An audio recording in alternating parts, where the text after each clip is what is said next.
Hello there, I am Luke Skybuilder, and today I would like to share with you my LEGO BTL-S8 K-Wing Bomber model. Before we get to the model itself, I would like to talk a little bit about the ship's history and technical specs. The BTL-S8 K-Wing was made by the same company that made the BTL-Y-Wing, Koininscher Manufacturing. The concept and technology used in this bomber were based on the Imperial missile boat, but that ship was made by Cygnus Spaceworks. It can be assumed with the fall of the Empire that Cygnus's work was handed over to Koininscher by the New Republic. We can see a lot of design cues from Koinscher's Y-Wing and possibly inspiration from Incom's T-65 X-Wing in the K-Wing. The K-Wing's main function is surface bombing, whether that be on a planet's surface or the surface of a larger ship, a space station, or an asteroid. The ASF-01 B-Wing might have rivaled the K-Wing in space bombing and dogfights, but the K-Wing excelled in atmosphere. Despite its large size, this ship was not slow, although its size did make it suffer from a lack of maneuverability.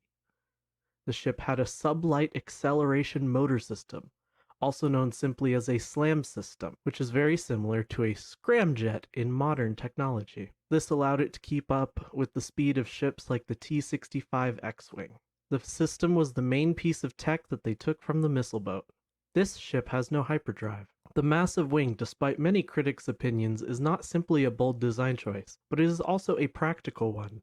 In atmosphere, it provides a lot of lift as it is shaped like an airplane's wing, one of the few examples of aerodynamics being taken into account in Star Wars.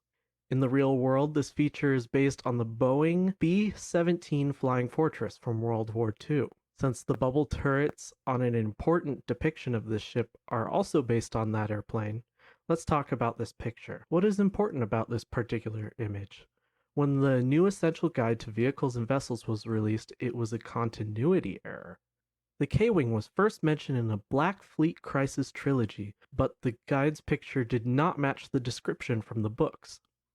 This discontinuity was later repaired via the definition of the Type A and B variants in the book Starships of the Galaxy Saga Edition. The Type A was the Black Fleet Crisis version, and the Type B is the later modified and upgraded version from the Essential Guide. By the way, I made this Type A image in Photoshop to be more accurate to the books.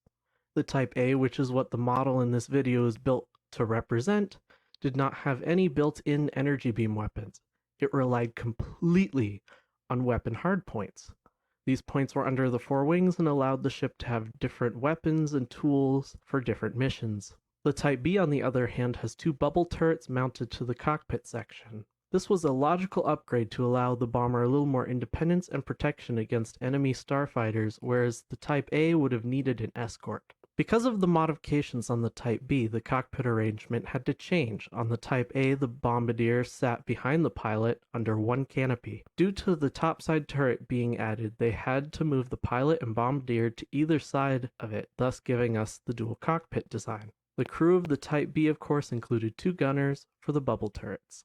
Another notable difference is the placement of the SLAM engine. The third engine is described as being below the other two in Black Fleet Crisis, so it can pull out of a dive easier. I'm not sure why the Type B was modified to have it on top of the wing, and I cannot think of any logical explanation. Now that you have a little background on the BTL-S8 K-Wing Bomber, here's what you've probably been waiting for. These animations took me over 250 hours to export and many more to build, record, and edit. So enjoy, like, comment, and subscribe.